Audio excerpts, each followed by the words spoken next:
we were born into the Seventh-day Adventist Church, and but at the age of 18, I left because of the strictness of our upbringing, and it wasn't. I believed in God, but I just thought, I can't believe he's that as strict as I was being shown.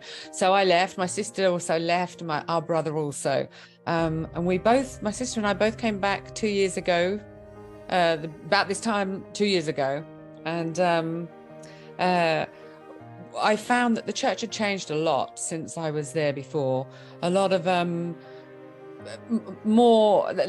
they weren't going out as the way they used to. We used to go out with our mother door to door, and I know different things had come into play, like COVID and things like that, but the incentive to actually go and spread the message wasn't happening.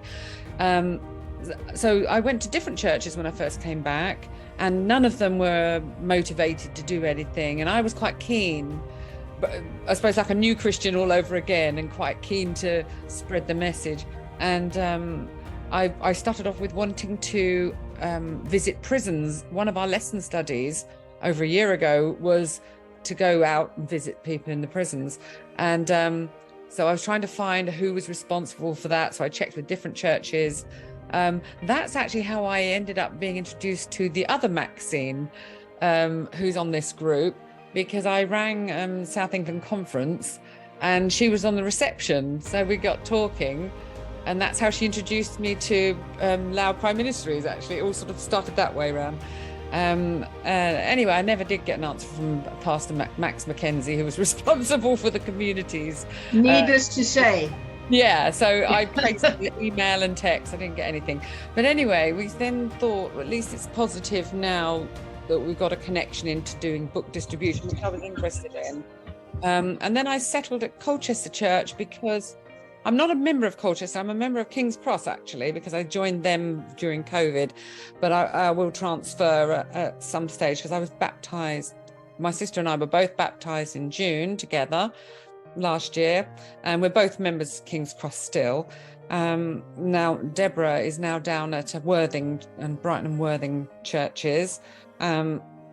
So I then was interested in book distribution. I spoke to Brother Talent and planned something before Christmas. We had a 10-day notice to get everything organised, and as God enables us, we managed to do it all with Elder Dudney, who's also on this meeting. I see him there, yeah.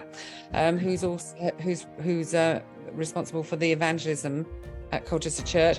So myself and Elder Dudney, I did try to get other people interested in the church, and at that point I didn't really get any takers.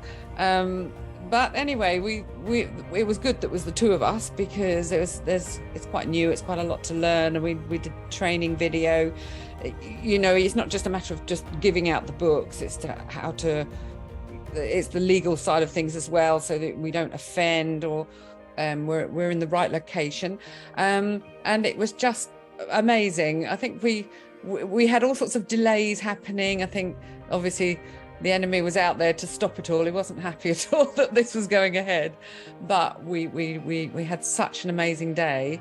And last Sabbath at the church, because the pastor had been away for a month in India, so he just returned last Sabbath. So they played the Loud Cry Ministries video in the church, and the response has been so amazing. The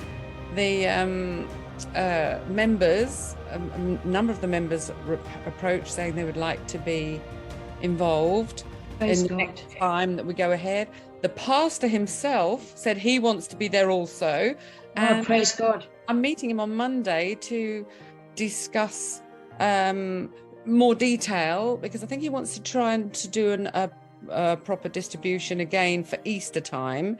But he's asking for Brother Talent's assistance and advice on that, because we only did that one, so, and it was only myself and Elder Dudney there, I